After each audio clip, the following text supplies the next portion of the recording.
You have a big party planned? You need a magician? How do you find the right one?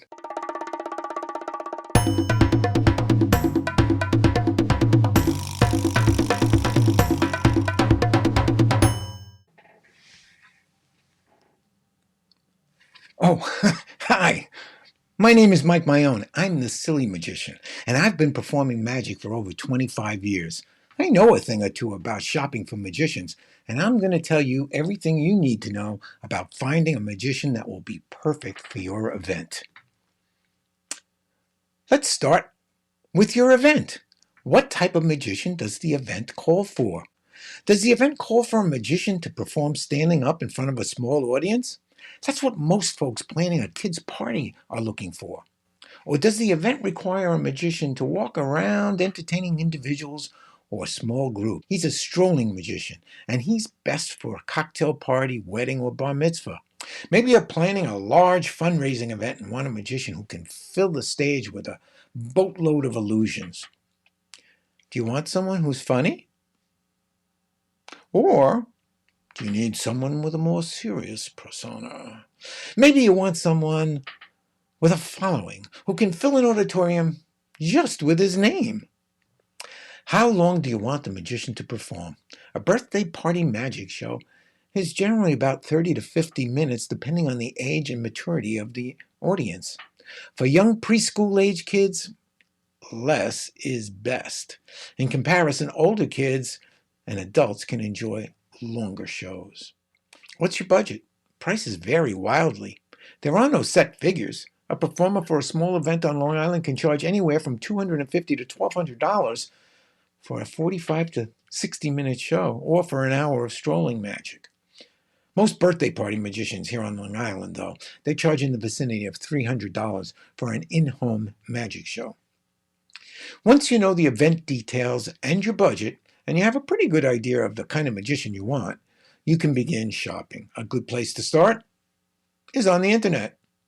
Into Google, type Magician Long Island or Magician Near Me or any of the specialties you're looking for, like Magician for Wedding Reception, Mentalist, Magic Show for Adults, etc. Google will give you a plethora of websites to check. Examine the websites. Often, the way websites look will tell you what you can expect a magician to look like when he arrives at the door. Is it up to date, attractive? Does it look good on a smartphone? Is it easy to navigate? Or is it tired and old-fashioned looking with a slew of animated GIFs flashing on and off? More often than not, a tired-looking magician will have a tired-looking website. From a magician's website, you should be able to tell his service area and his specialties and get a sense of his personality. There should be a few reviews posted as well. And look at some of the videos the magician put on his website. Are they any good? Now, don't expect to see rates or packages posted on websites because too many variables go into the price magicians charge. Now it's time to contact performers to check availability and get prices. It's best to contact a magician by phone. Most magicians will be happy to chat with you.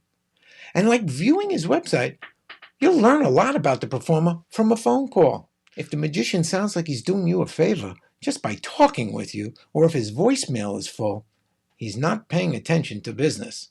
If you hire him, you're likely to be disappointed. When you do connect, let the magician know what you are looking for. Be as thorough as you can with the details. If it's a party for kids, let him know the number of guests you anticipate and their ages. If it's a cocktail party or wedding, let him know how many guests you expect, and let him know if there are going to be kids there. If it's not clear from his website how experienced the magician is, you'll have to ask him. And don't be afraid to ask what effects the magician is likely to perform. Does he work with doves? Will he produce a live rabbit? Let him know if you want something special for one of the guests or for the guest of honor. You should ask the magician if he's insured.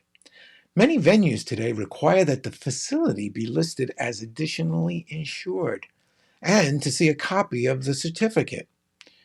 Even if it's not required for your own protection, you should only hire a magician with liability insurance. If you're arranging a show for a school or church group, you may need the magician to provide a criminal background check. The magician should be willing to arrange for one. If you don't know the magician, haven't seen his show, and if he hasn't been recommended by someone you trust, you may want references. Ask for some. If he works in a restaurant, performs at a public event, you may be able to see him perform before you book. Take advantage of that opportunity.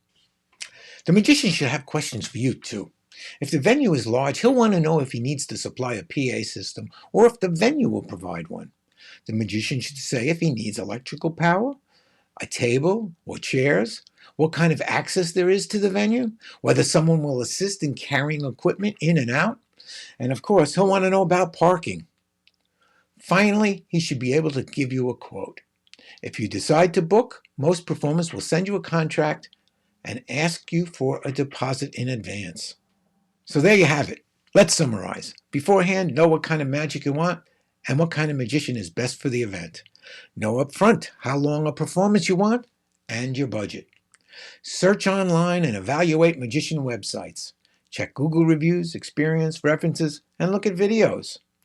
Consider the magician's nature on the phone. Discuss the show and your expectations. Confirm that the magician is insured, and if necessary, ask him for a background check.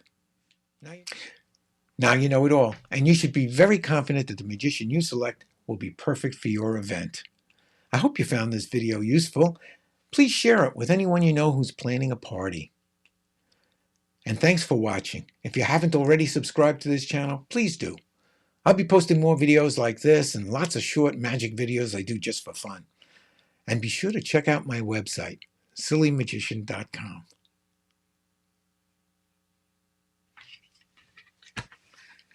I think that's everything. Yeah, good.